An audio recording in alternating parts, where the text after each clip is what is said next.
రైతుల అభివృద్ధే కూటమి ప్రభుత్వ లక్ష్యం.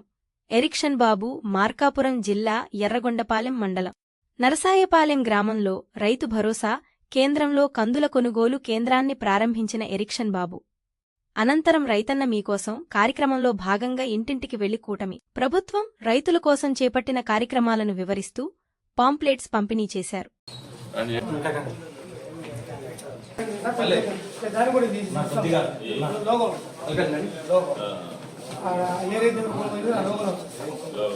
డబ్బులు డైరెక్ట్ ప్రభుత్వం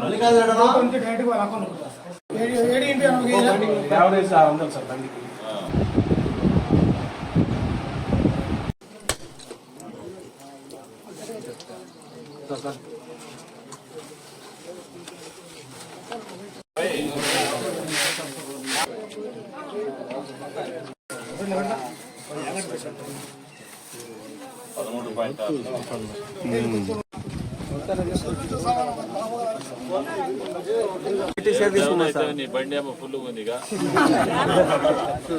మీ భాగం మర్చిపోయాను.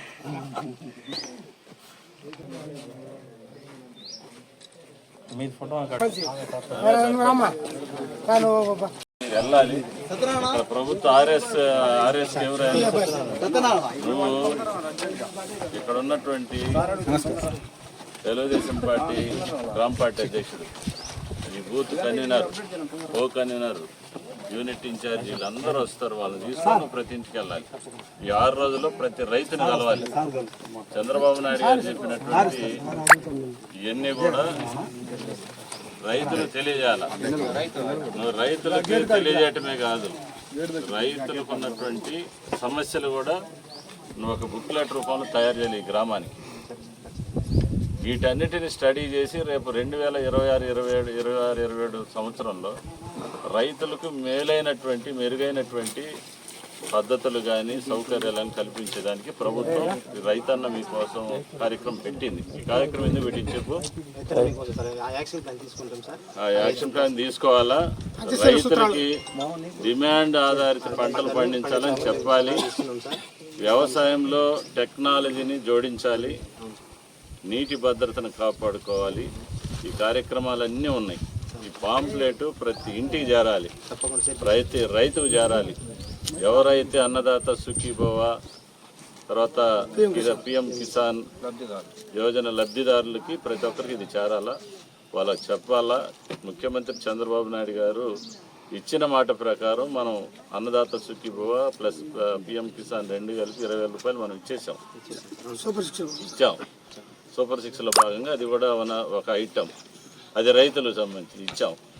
రైతులకి మెరుగైన పద్ధతులు, వ్యవసాయ పద్ధతులు, వ్యవసాయంలో లాభాలు తీసుకోవాలంటే ఏ రకమైన పంటలు పండించాలా, పండించే పంటలకి డిమాండ్ ఉందా లేదా, అవన్నీ వ్యవసాయ పద్ధతుల్లో కూడా టెక్నాలజీ. ఇప్పుడు మనం డ్రోన్ సిస్టమ్ పెట్టాం. డ్రోన్ అంటే వ్యవసాయ పద్ధతుల్లో, వ్యవసాయ సాగు పద్ధతుల్లో అనేక రకాలైనటువంటి సాంకేతిక పరమైనటువంటి ఆలోచనలు ప్రభుత్వం చేస్తూ ఉంది. తర్వాత ఫుడ్ ప్రాసెసింగ్ యూనిట్లు, ఈ విత్తన శుద్ధి యూనిట్స్ కూడా మనం ఇక్కడే మన పక్కన గంగపాలెంలో ఎంఎస్ఎంఈ పార్క్ కూడా ఇచ్చాం. ప్రమోట్ చేయండి, ఆకర్షించండి పెట్టుబడిదారుల్ని. వాళ్ళని ఆకర్షించి ఎవరైతే ఇంట్రెస్ట్గా ఉన్నారో ఫుడ్ ప్రాసెసింగ్ యూనిట్కి ప్రభుత్వం రాయితీలు ఇస్తుంది. ఇవన్నీ కూడా రైతులకి, రైతు బిడ్డలకు తెలియజెప్తే చాలామంది రైతుల ఇళ్లలో చదువుకున్న పిల్లలు ఉన్నారు.